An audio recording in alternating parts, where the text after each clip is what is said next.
Thank you for talking to us today. Kathy, can you hear me? Yes, I can. Oh, I'm Absolutely. saying thank you for talking to us today. Thank you very much for inviting me. Thank you so much. Well, I didn't get to meet you, but I saw you speak at the Committee to Protect Journalists, some years ago. And I remember being just very moved and impressed by your commentary and, particularly not only your commitment to your work, but your commitment to, highlighting issues of human rights, particularly as it pertains to women in Afghanistan. And so I just thought that was, really a crucial thing to have you talk about with us today. Sure. Yeah, I mean, I think as you so rightly said, just highlighting people and through those voices, trying to show not just the issues that they deal with, both in terms of human rights, in terms of access to education, access to work, access to public life. I think for me, it's always so important to be able to give that story through their voice and hear how it impacts them. And really, it's a privilege that we have as journalists to be able to have people open up to you the way they do, to share their stories and really a lot of their vulnerabilities as well, so it's really quite a privilege. Mm. So I wonder if we could talk about your time. You've been in reporting in Afghanistan and Pakistan for, was it 18 years now? No, a little bit longer than that. I have to tell you, it's been maybe a decade more than that. Oh, wow. Yeah, exactly. So I was there when the Soviets were there and they left. And then I was there when the Americans were there and they left, and I'm still there. Okay. So if we could just start, with a kind of background, how did you come to be covering affairs in that part of the world? Yeah, I mean, I'm from Canada, and I worked in newspapers in Canada, in Northern Ontario, where I'm from. Actually, the first newspaper that I worked at is my hometown newspaper in Timmins, which was the first paper owned by Lord Thompson of Fleet, the beginning of the Thompson newspaper chain, and then later. And then I worked in Western Canada.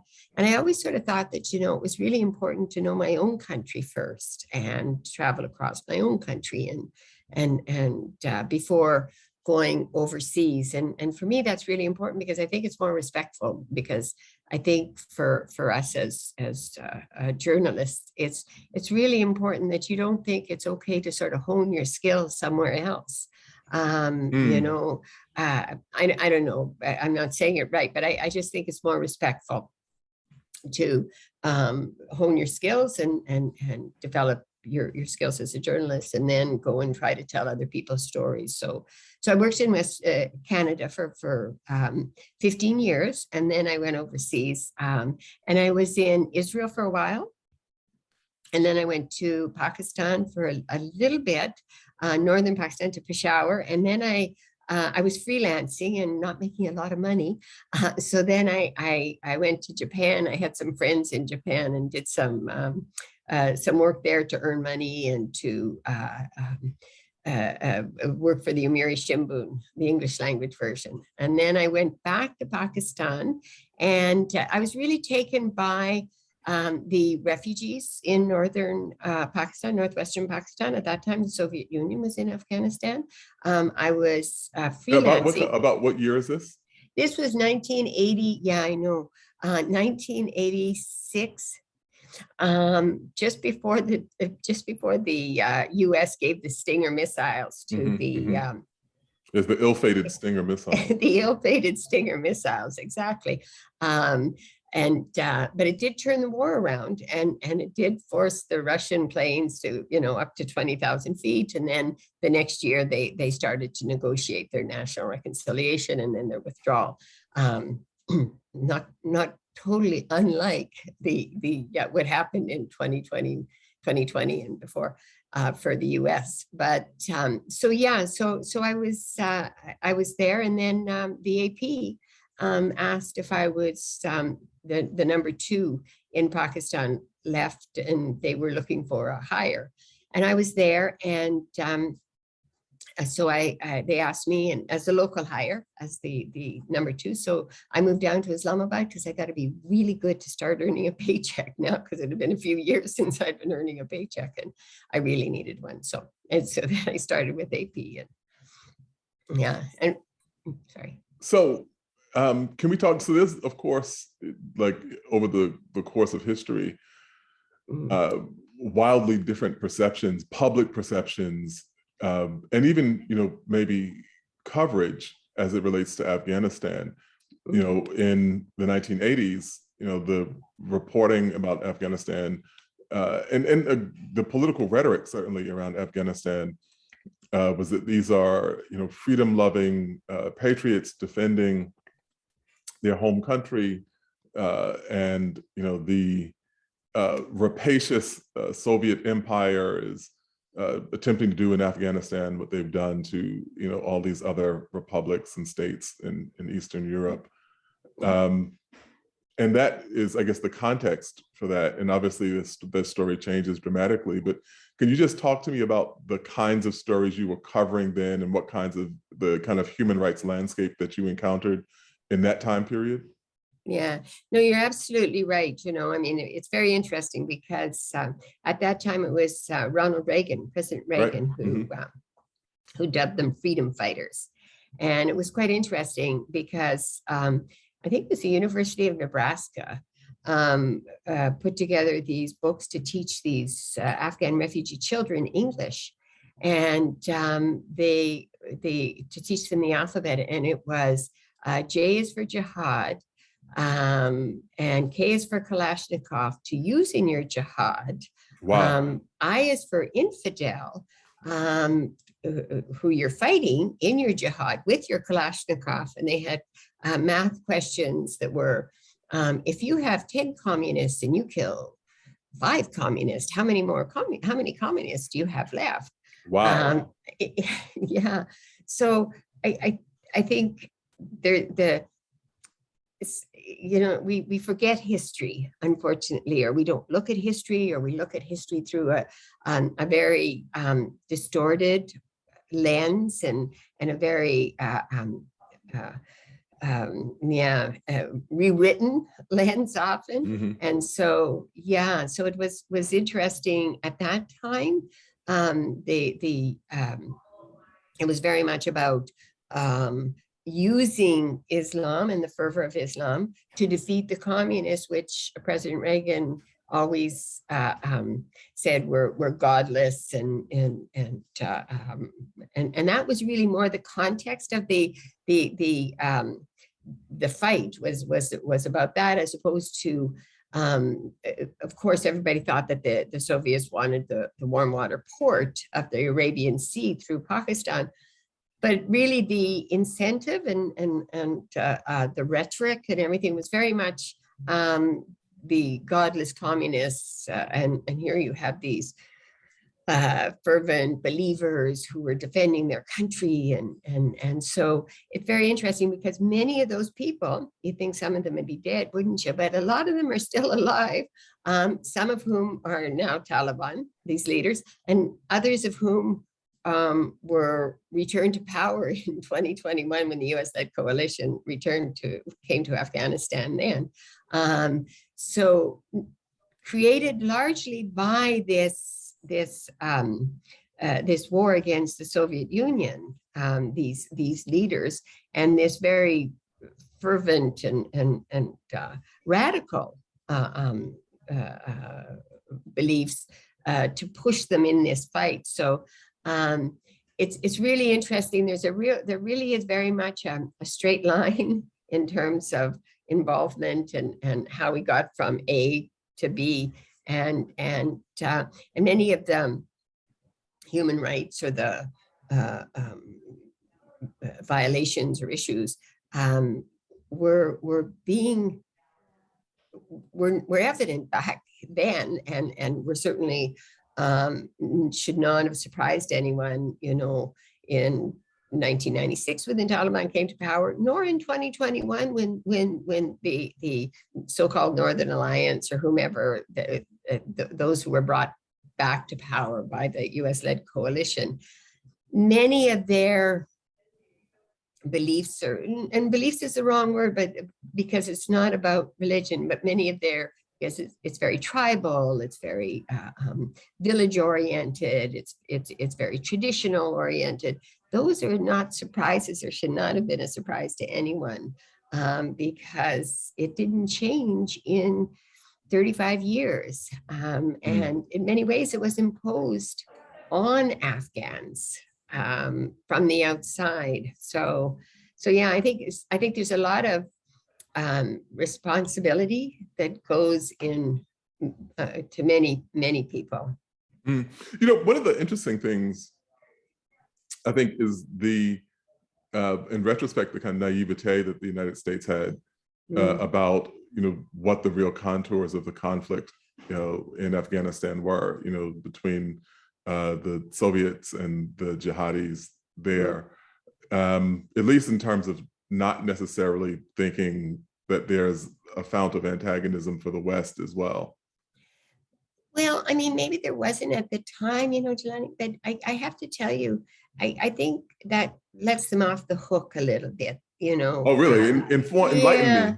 Yeah, I mean, it was very much a Cold War time. It was very much, at the height of the Cold War.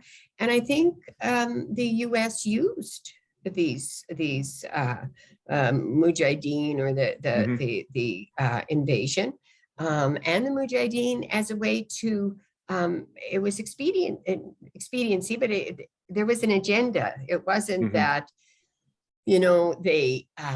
they didn't understand, or they didn't, that it was, in many ways, they helped to propagate or to develop this jihadi culture. And not that, of course, it wasn't among themselves. Of course it was. Pakistan, of course, General Zia-ul-Haq, who was the military dictator at the time, of course, but President Reagan as well, and the United States, I think they were more active and purposeful than naive in terms of wanting to deal a blow to the Soviet Union, to create problems for the Soviet Union. That was the purpose. And that Afghanistan, and there wasn't so much a concern of how they were doing it and what it might result in for Afghanistan, or even for the future. The focus was, and maybe that's part of the short-term thinking that is often maybe a problem or an issue with US policy. Sometimes it's very short-term looking. So I think there was, it was very purposeful, and it was about dealing a blow to the Soviet Union, because it was really at the peak of the Cold War between the US and Soviet Union at the time. So, obviously a great deal of your work has looked, specifically around human rights and women in Afghanistan. And I wonder if we could get into some of that, particularly the series you did, Honor Bound. Yeah, I have to say, my work has been more on terrorism and the fighting itself and the impact of the fighting. And I've certainly done stories on women, and I've certainly done, this series. This was actually in Pakistan, this Honor Bound series, looking at the whole issue of honor killings. But certainly the vast majority, I think, of my work has been a mix of everything, not focused in on women, or focused in on men, or focused in on. I don't want to narrow the constraints of your work over these very many decades. But I would like to talk about the human rights issues that you covered in that series. And so, first, how did that come about? And what was the landscape in the 2016, mid 2010s when you started doing this series? Yeah, actually, it was about a year in the working, and I actually had just come back from being off after being shot in Afghanistan, and my colleague was killed, and so I'd been off for about 2 years. So I just come back and was sort of kind of feeling my way forward in terms of stories I wanted to do, stories that AP wanted me to do, and one of the things at the time, there had been a real not spike, but a lot of more attention on honor killings, so-called honor killings of women. Certainly it happens in India, in Afghanistan, but I was in Pakistan, and it was getting a lot of attention. So we started to think of how could we do this to really try and tell the story through the eyes of the women, very important, through the political machinations of the country trying to deal with it and come up with legislation, through the eyes of the conservative religious element, and through the eyes of the person who committed the killing. So for me, it was really, I was so pleased to be able to do it. Please, maybe it's the wrong word, but it was really, I wanted to, because I wanted to show every different aspect, and to try to make people understand how complicated and how complex the issue. And I remember, because I did the interview with this brother who had killed his sister, and my editor, she said, when you're reading, of course, the horror of what happened is there, and it's there for everybody. But you also see that, his thinking, what will people say? How will people react? My friends are laughing. And in a way, it was kind of a little bit of all of us in terms of our responses to different things. And how many times have you heard, well, be careful, what will people say? And, or growing up, you're told you have to. So it was really, I thought this series, what I felt was so strong and which I really was so pleased about, was I think it tried to deal with the complexity of the issue and not just isn't it horrible? Of course it's horrible, honor killings, of course. And I did this one story, I interviewed this young girl who had married a handicap, had been married off. He was like Sima. Yeah, Sima, 3 times her age, and but you could see the father wanted to marry the sister, the older sister. And can we talk about that a little bit, because that was one of the things that struck me about the reporting, quite frankly, like the subtlety and the texture and this arrangement and this in the coverage rather of it. But so we have a girl who's 13 or 14, who's married to a man who is 36 or so, and it is below legal marrying age, and your coverage really highlighted the complicated dimensions of the way that this is, of really all of the figures who are involved in this have their own motivations, and becomes, I think, much more subtle and complicated. So can you talk a little bit about that story and who these people were and how this situation came about? Sure. I'm there in a rural area in sort of the South Punjab. So it's a very rural area, and it's a very conservative area. I can't remember exactly how I found her, but and it was a village, so it took a while to get there. And I spent a lot of time talking with the father, talking with her, talking with her husband, who he was mentally challenged, and but you could see he loved her very much, But I mean, and so, but of course, this poor young girl, I mean, she was trapped. I mean, really, and she felt trapped, and you could feel that, so for me, what was really so important to tell was that all of the people have a story to tell within that one story. And for me, I was really wanted to be able to tell his story, the husband, even though, of course, your first thing is, my goodness, how horrible is this? And it's not right. And of course, the father, how horrible that you want to marry this woman. So you're going to throw your daughter on the, sacrifice your daughter so you can, have this marriage that you want. And I think for me, not just in this story, but in all the stories, regardless of what you're talking about, it's important that you have your reader engage and try to understand who everybody is without making these rash judgments, and without saying, well, it's not a horrible human being, or it's not they're a terrible person. Yes, the act is terrible. Yes, the issue has to be dealt with. But if you don't understand the people behind the story, or the people behind the actions, you don't really understand the environment, the culture. It's so much more complicated. And when we try to oversimplify things, and of course we do it all the time as journalists, unfortunately, but when you try to oversimplify it, and whether politicians, whether anyone tries to oversimplify, you cut out everything in the middle. It's not good and bad, right and wrong. There's a lot of gray. I mean, life is just a lot of gray.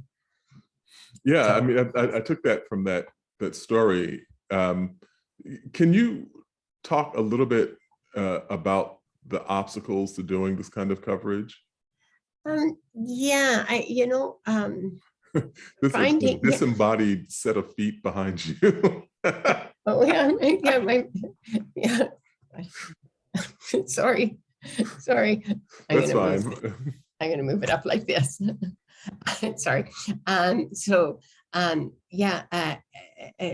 It's difficult in that you need to be able to find the people and to locate them and to spend time with them so you can tell their story, so you can tell all of them their story. Also, you have to be able to, there has to be to take that judgment out of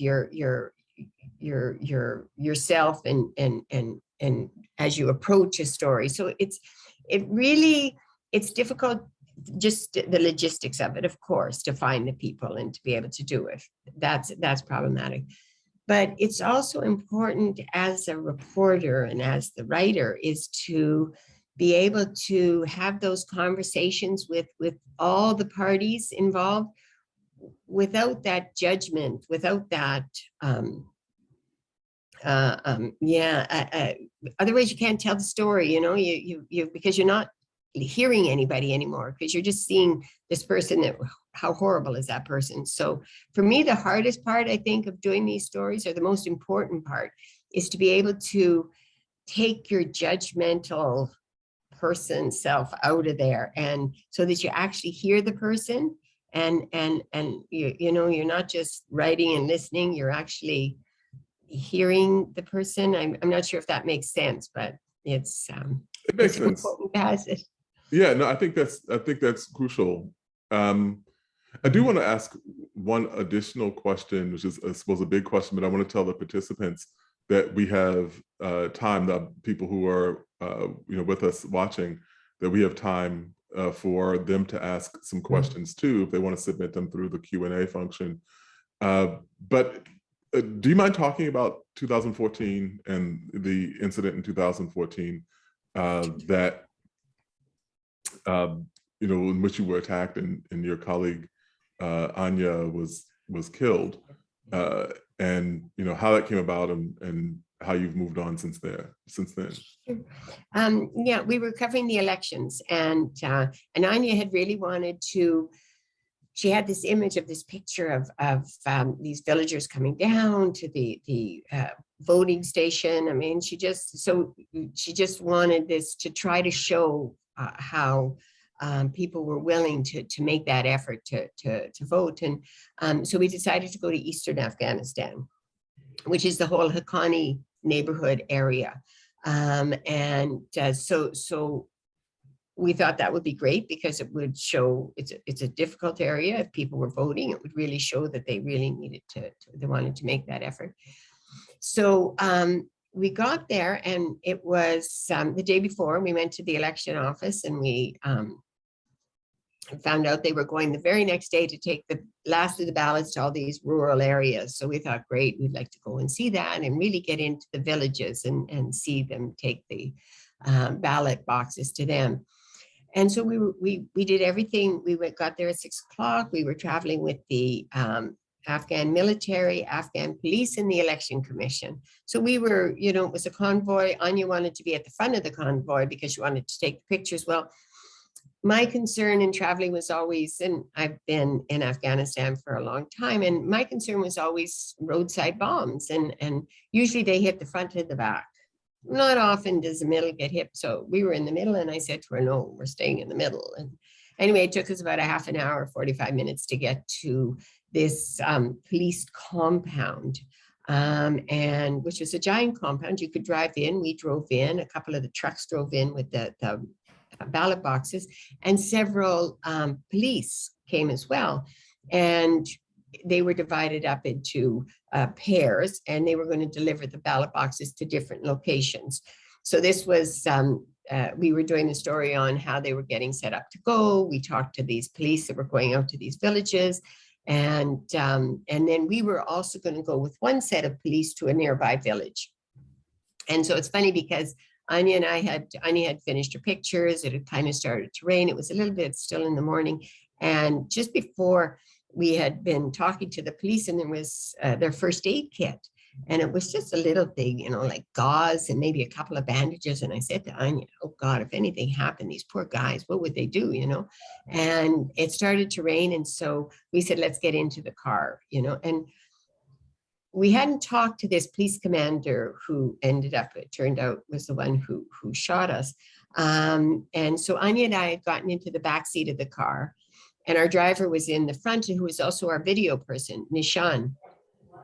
It was early morning. I had some chocolate. And so I said to Anja, I gave Anja some, and I gave some to Nishan. And I said, please go and give it to our translator, Rafiula. And Rafiula talks and talks. And I said, you know, give him some chocolate and tell him to, you know, let's get in the car. We want to go to the next. So Nishan had just reached over to Rafiula, and he heard the cocking of the gun, the Kalashnikov. And the police commander was just behind me to the right. I was on the right side. Anja was beside me, right next to me, because she had her cameras on the back seat with her. And I thought at first, and he emptied his AK-47 into the two of us into the back of the car. I was hit with 7 bullets, and I felt the last of the bullets hit, because when they hit, your body jerks, and I thought a bomb had gone off maybe, and I looked down and there was a lot of blood, and my hand was gone, was almost off, and I couldn't move my arms, and there was a lot of blood, and then I could smell the sulfur from the gun. So I realized that it was a gun. It was we had been shot. And I looked over and I couldn't move. And I just kind of looked over and I could see Nishan, our driver, and Rafiula. And I just said, please help us. And Nishan told me later is that they thought that there had been like when he emptied his AK-47, they thought maybe there was going to be a suicide attack after that. So they went running toward the gate. Everybody went running toward the gate of the compound. And then this police commander, after he emptied his AK-47, which is 26 bullets, into our car, and Anja and I, he just put it down, and they jumped him and arrested him. And Nishan jumped into the car, and I don't remember, I mean, I remember the drive, but and hearing the siren, and I just, Anja was leaning against me, and Anja had gray hair, and I couldn't move, and I could just, with my eyes, kind of look over, and she wasn't slumped over, and I thought maybe it's like me, she's just, because I was just trying to breathe, and I thought, you know, every sort of breath would be my last, because there was a lot of blood, and I the hand was gone. And so I just kept thinking, I don't want to be afraid. I want to, maybe this will be my last, and I can have a good life, and that, so that I just didn't want to be overwhelmed with a panic or fear.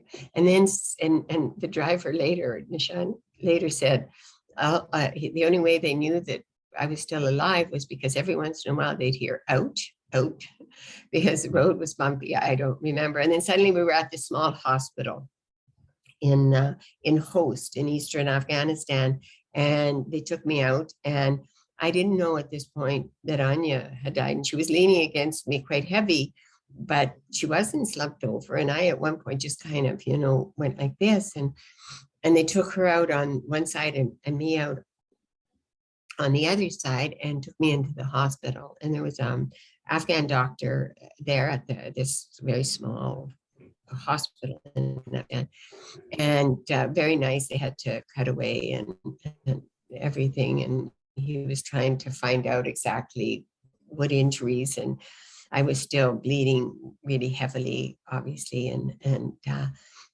I was having trouble breathing, so he had to X-ray, and as it turned out, two of the bullets shattered my shoulder blade and punctured my lung, and so we did that, and then he said he says I have to operate, and really it shows the measure of people everywhere, and my goodness, what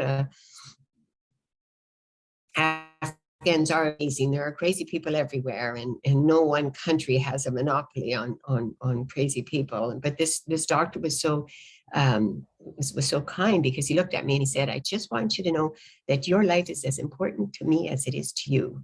And before he took me into the operating room, and then I remember there was this old guy with a beard and no mask, of course, and he's intubating me, and I'm normally they have to give you anesthetic, but he clearly didn't, and you could see he was getting impatient because I'm choking, and then the doctor just said in Pashto to him, to put the mask, and then I just remember they put the mask on, and then they, after the operation, I was out. They took us to Anja and I to the forward operating base, Camp Chapman, which was the U.S. forward operating base near Host. The Americans had an agreement with the Afghans that they wouldn't come into the city at this point, because now they were in charge of security, the Afghans.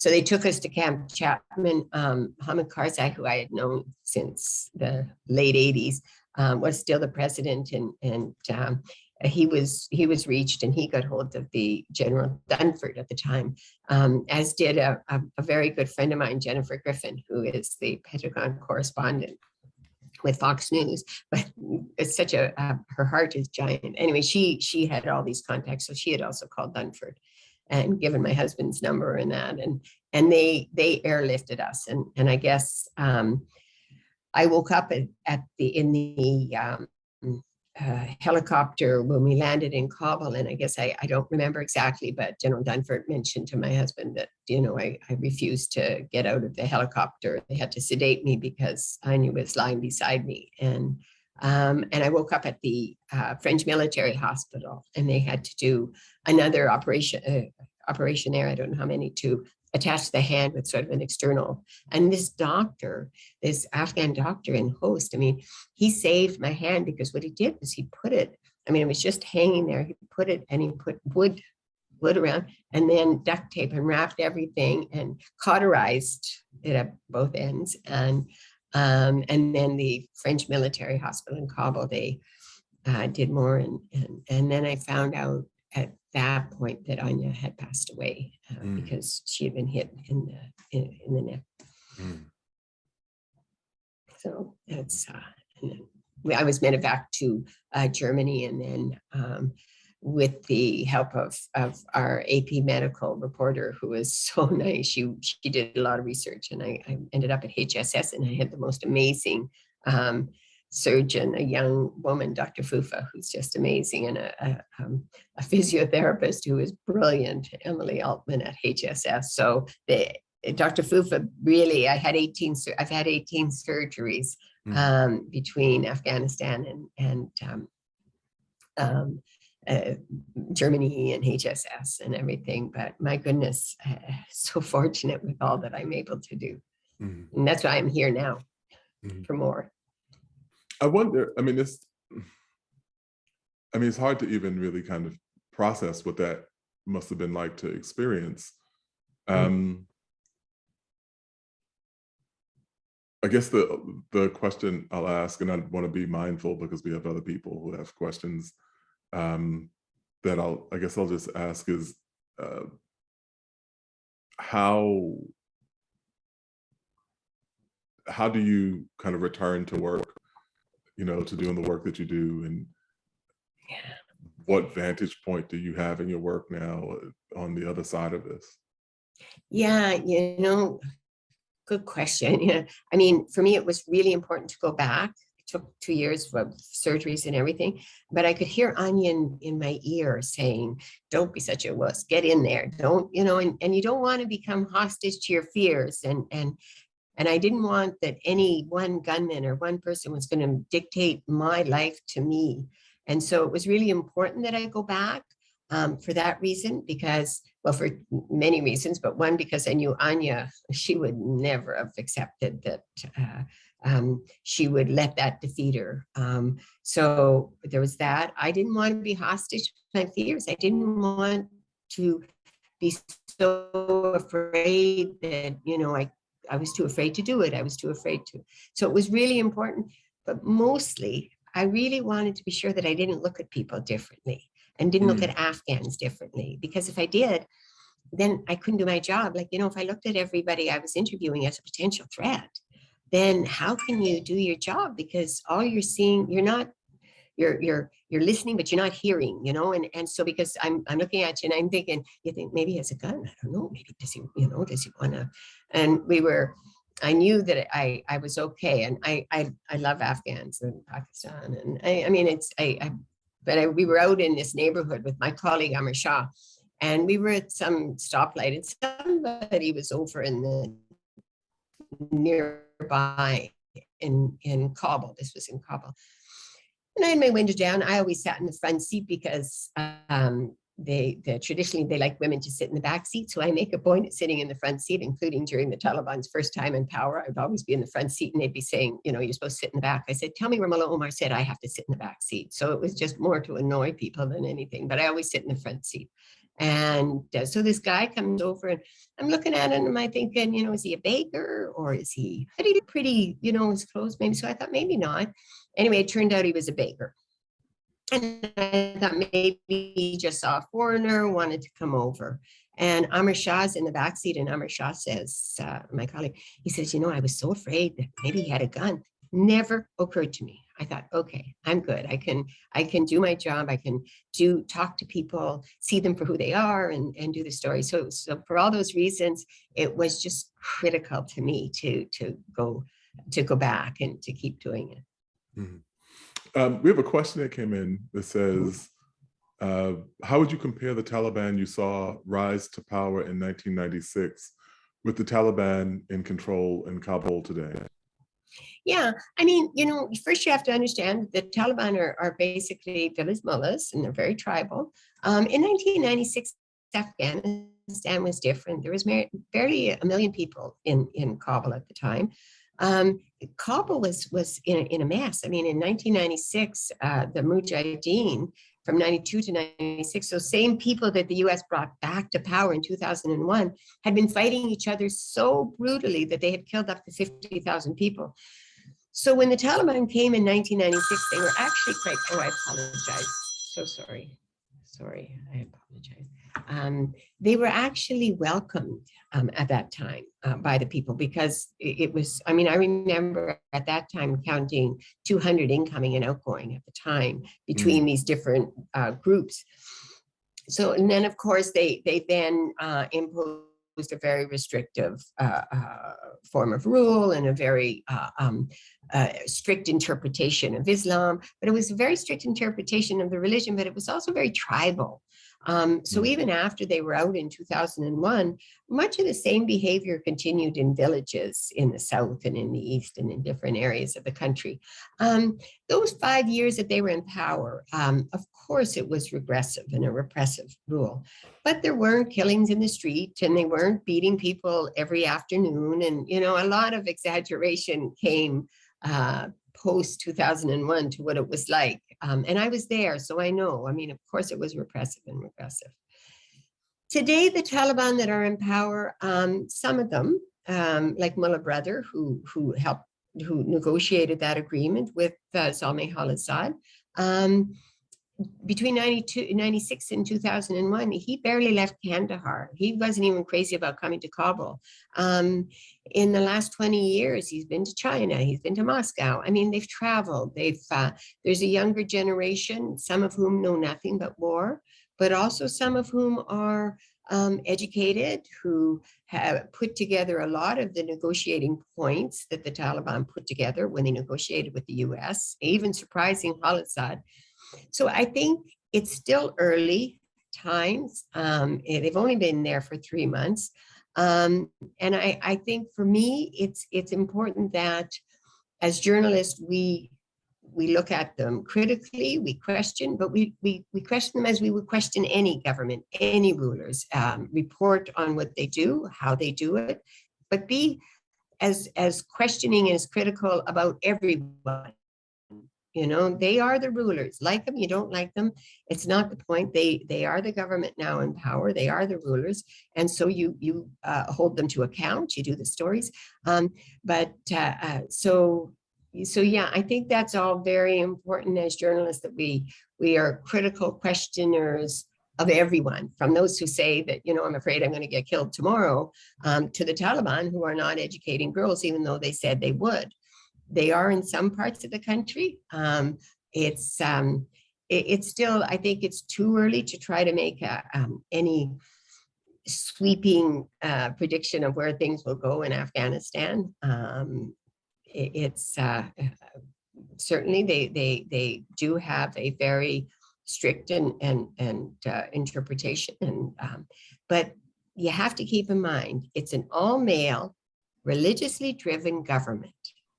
Anywhere in the world, regardless of the religion, it is not going to bode well for women.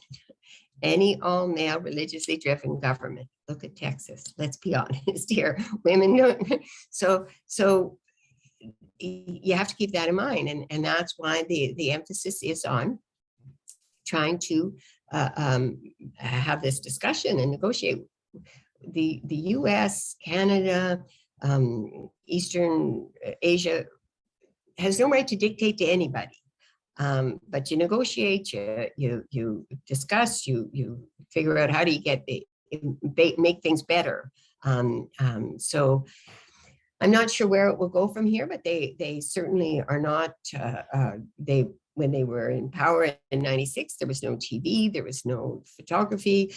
Yes, girls have been barred from sports. Maybe in 6 months they'll be able to play again. Nobody threatened to kill them for playing their sports. They just said they couldn't. It's wrong, of course. Music, you know, they don't have music. Will that change? Perhaps.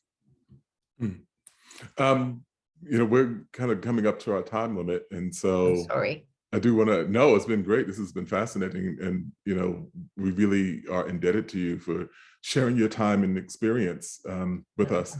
So the last question that we have time for is from Emily Rose. It says, thanks so much for speaking with us. Your work has been an inspiration for me.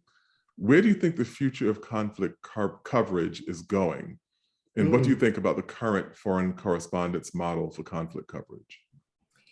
Yeah, great question, Emily. Great question. I think we have to, you know, for me, this leading up to the Taliban takeover, there was such a level of panic, and even in the reporting that was done. And this was started back in April, so I've been there since April when the Biden administration announced that they were withdrawing.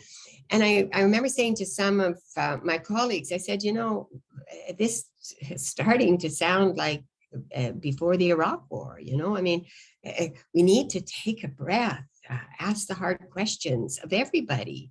Where is the evidence that there's going to be mass killings and mass revenge? And they didn't when they were in power in '96. They certainly said one thing. Do you believe them outright? Like any government, you have to hold them, or any side in any conflict. I think this is a good opportunity, Emily, for the news industry to really take a step back and sort of look at ourselves, and like any profession, we can always improve. And I think we have to be really, it's important that we take that deep breath, that we don't get caught up in that panic and that hysteria, and ask the hard questions. And I remember doing some things and people said, well, do you like the Taliban? Not a matter of like, dislike. We have to tell their story. There's two. We covered them as much as we covered the U.S.-led coalition. We have to have contacts with everybody. That's what we do, and I think that's really an important. It's important going forward in conflict reporting. We're not part of the conflict. This is so important. We're not part of the conflict. We're not activists. We're reporters. We chronicle history. We ask the hard questions. That is what we do as reporters, in my mind. I'm old school. Well, on that note, I think we'll have to wrap up. But I think there's something to be said for being old school as a virtue. Thank you. So thank you again for your time and for your service to the world of journalism and to the public that has benefited from your experience and your reporting. Thank you so much. Thank you very much. And thank you for asking me, really, honestly, and taking the time too. So thank you. All right. Take care. You too. You too. Bye-bye.